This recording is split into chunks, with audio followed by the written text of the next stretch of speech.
Hello, Rahul Verma chemistry classes में आपका स्वागत है। मैं आज आप लोगों के लिए लेकर आया हूँ ऑर्गेनिक केमिस्ट्री को इजी कैसे बनाएं, कैसे हम ऑर्गेनिक केमिस्ट्री को आसानी से समझ सकते हैं। ऑर्गेनिक केमिस्ट्री जनरली सबको कठिन लगता है, टफ लगता है। हम उसको आसान कैसे बनाएं और टफ लगता है तो क्यों लगता है, हम आज सीखेंगे।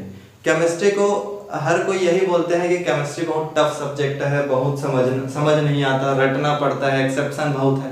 ऐसा बिल्कुल नहीं है। केमिस्ट्री जैसा आसान सब्जेक्ट कोई हो ही नहीं सकता मेरे हिसाब से, और शायद आप लोगों के हिसाब से भी बन जाए अगर तुम इस सीक्वेंस में पढ़ो तो।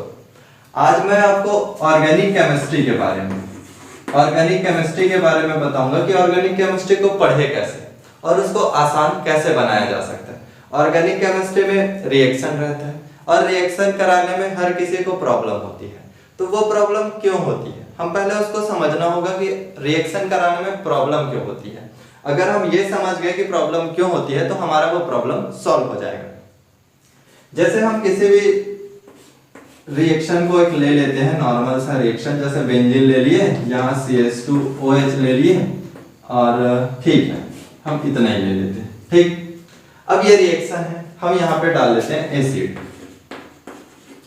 सबसे पहले तो हमें ये जानना होगा कि इसका नाम क्या है, ये है क्या कंपाउंड। ठीक है, तो इसमें OH लगा है अल्कोहल, तो अल्कोहल, फिर इसका नाम क्या है। ठीक है, हमें स्ट्रक्चर दे दिया तो ठीक है। अगर हमको नाम से पूछ देता तो कि इस नाम का ये कंपाउंड है, इसको एसिड के साथ रिएक्शन करने से क्या होगा, इसके लिए हमें सबसे पहले नामकरण पढ़ना होगा, IUPAC नामकरण।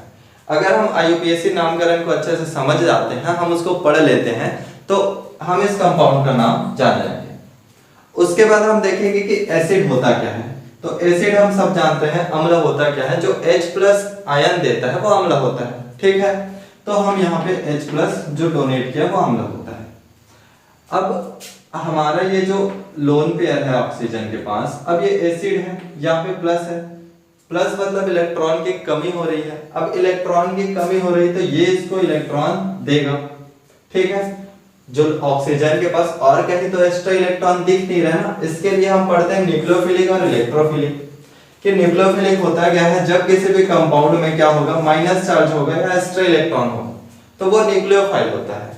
और जब किसी भी कंपाउंड में इलेक्ट्रॉन की कमी होगी, जिस जगह पे इलेक्ट्रॉन की कमी होगी या जहां इलेक्ट्रॉन की कमी होगी, वो इलेक्ट्रोफाइल कहलाता है।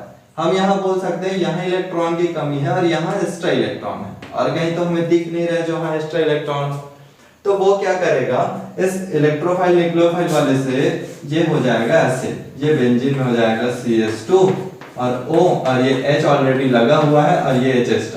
अब ये इलेक्ट्रॉन जो कि दिया है इसलिए प्लस चार्ज।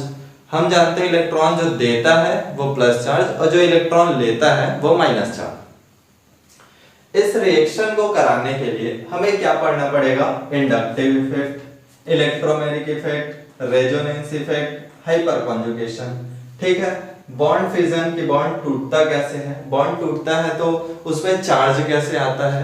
ठीक, तो इन सब टॉपिकों को पढ़ना पड़ेगा। पहले नामकरण पढ़ना पड़ेगा ऐसे रिएक्शन कराने के लिए, उसके बाद आइसोमेरिज्म पढ़ना पड़ेगा, फिर बॉन्ड कैसे बनता है, बॉन्डिंग में हम किसके बारे में जानना है, हमारे पास ऑर्गेनिक केमिस्ट्री में एलिमेंट ही कितना होता है।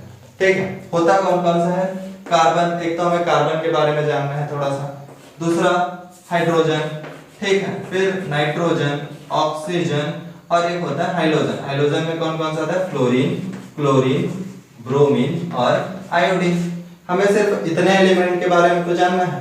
ठीक है, ऑर्गेनिक केमिस्ट्री में इसके अलावा तो कुछ होता ही नहीं है। और भी होता है, सल्फर हो गया, तो वो सब तो बहुत कम ही आएगा, तो वो थोड़ा थोड़ा आएगा, तो हम उसको थोड़ा थोड़ा धीरे धीरे जान जाएंगे।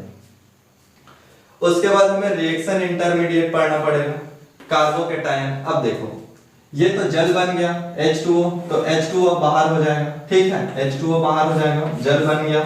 ठीक है, अब ये हो गया CH2 प्लस चार्ज। ठीक है, क्योंकि जल तो क्या हो गया, बाहर निकल गया। ठीक, अब देखो जो एसिड है वो हाइड्रोजन दिया, तो हाइड्रोजन कहां पे अटैक करेगा, क्यों करेगा, लोन पेयर क्यों आएगा, ये न्यूक्लियोफिलिक इलेक्ट्रोफिलिक से समझ सकते हैं। उसके बाद जो बना है ये कंपाउंड, इसको ये इंटरमीडिएट बोलते हैं, जो कि है हमें पढ़ना पड़ेगा रिएक्शन इंटरमीडिएट। कार्बोकेटायन होता है, कार्बेनायन होता है। कार्बन में प्लस चार्ज आया तो कार्बोकेटायन, कार्बन में माइनस चार्ज आया तो कार्बेनायन, कार्बन में एक ही इलेक्ट्रॉन आया तो फ्री रेडिकल, कार्बन में अगर 2 इलेक्ट्रॉन आया तो कार्बिन। बेंजाइन, बेंजाइन क्या होगा, बेंजीन में जब एक्स्ट्रा बॉन्ड आ जाता है, ट्रिपल बॉन्ड हो जाता है 2 कार्बन के बीच, तो इसको बोलते हैं बेंजाइन। वैसे ही नाइट्रीन पढ़ना पड़ेगा, नाइट्रीन में जब 2 इलेक्ट्रॉन आ जाता है तो नाइट्रीन। नाइट्रीन 2 प्रकार के होते हैं, तृतीयक नाइट्रीन, प्राथमिक नाइट्रीन, ठीक है। तो इस तरह से हमें जब इन टॉपिकों को जब हम पढ़ेंगे तो हमारा रिएक्शन समझना बहुत ही आसान हो जाएगा और हमें यह समझ आ जाएगा कि यहाँ होता क्यों है, इसका कारण क्या है, और हम आसानी से करा सकते हैं। इससे हमें याद करना नहीं पड़ेगा, ठीक है।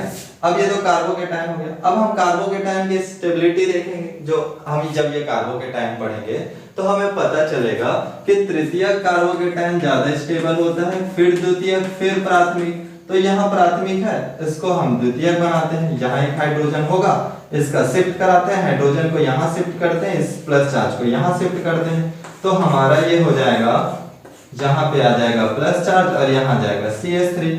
अब ये ज्यादा स्टेबल है। अब ये हाइड्रोजन बाहर निकलेगा, जो कि हम यहाँ से लिए थे, उधार में लिए थे, तो इसको वापस दे देंगे। ये हाइड्रोजन यहाँ जाएगा, वर्कअप कराएंगे और ये हमारा जो कंपाउंड है वो बन जाएगा क्या, JCH3, ठीक है। और यहाँ पे डबल बॉन्ड, ये हमारा बनेगा प्रोडक्ट। तो ऐसे हमें रिएक्शन कराने के लिए हमें इन टॉपिकों के बारे में जानना होगा। हमें जरूरी नहीं है कि हम पूरा डिटेल से जाने, बस थोड़ा थोड़ा डेफिनेशन, ये होता क्या है और इसके स्टेबिलिटी। स्टेबिलिटी बहुत ही इंपॉर्टेंट है, सभी में स्टेबिलिटी बहुत जरूरी है, ठीक है। तो हम इन टॉपिकों को, होता क्या है कि हम 11th में पढ़ते हैं, 11th से इन टॉपिकों को पढ़ाया जाता है, हम 11th में पढ़ते हैं, पर हम सिर्फ एग्जाम बेस में पढ़ते हैं। अगर आप एग्जाम देने के लिए पढ़ोगे तो ये टॉपिक सिर्फ टॉपिक रह जाएगा, आप सीखने के लिए पढ़ो तो ऑर्गेनिक केमिस्ट्री बहुत इजी हो जाएगा। किसी भी क्लास में हो, किसी भी क्लास में अगर ऑर्गेनिक केमिस्ट्री सीखना है तो इन टॉपिकों को जानना होगा, तभी हम ऑर्गेनिक केमिस्ट्री सीख पाएंगे। केमिस्ट्री को छोड़ देने से एग्जाम क्रैक हो जाएगा। एग्जाम क्रैक मतलब मैं सिर्फ बात कर रहा हूँ JEE, नीट मैं, और इससे रिलेटेड और कोई भी एग्जाम होता है जिसमें केमिस्ट्री आता है। मैं बायो का तो नहीं जानता, पर मैथ्स और फिजिक्स में क्या होता है, कैलकुलेशन रहता है। मैथ और फिजिक्स में क्या रहता है, कैलकुलेशन रहता है। इसमें मिस्टेक होने की संभावना रहती है, पर जो केमिस्ट्री है ये बहुत ही आसान है, इसमें मिस्टेक होने की संभावना बहुत ही कम रहता है। सिर्फ हमको क्या पढ़ना है, जितना क्रियात्मक समूह होता है उसी के बारे में तो जानना है। एल्डिहाइड हो गया, कीटोन हो गया, एस्टर, एमाइड, एनहाइड्राइड, सबको जान लो, बस उसके ही फैमिली से रिलेटेड होगा कोई कंपाउंड, ठीक है। हमें 7-8 तो है जिसके बारे में पढ़ना है, उससे ज्यादा कुछ है ही नहीं ऑर्गेनिक केमिस्ट्री में। अगर आप किसी भी एग्जाम के लिए जैसे बोलते हैं कि केमिस्ट्री छोड़ दोगे, बाकी फिजिक्स और मैथ्स या बायो और फिजिक्स से तुम्हारा क्रैक हो जाएगा एग्जाम, तो ये पॉसिबल हो सकता है, पर ये बहुत हद तक नहीं है, क्योंकि आपको पूरे में पूरे 100% आप फिजिक्स और मैथ को जानो, ये जरूरी नहीं है, ठीक है। तो आपको केमिस्ट्री पढ़ना पड़ेगा। केमिस्ट्री बहुत ही इजी सब्जेक्ट है, इसको मानना पड़ेगा। अगर इन टॉपिकों को पढ़ ले तो बहुत ही इजी हो जाएगा आपका ऑर्गेनिक केमिस्ट्री। और वैसे ही आपका इनऑर्गेनिक और फिजिकल भी है, इसके लिए मैं वीडियो बना दूंगा। धन्यवाद।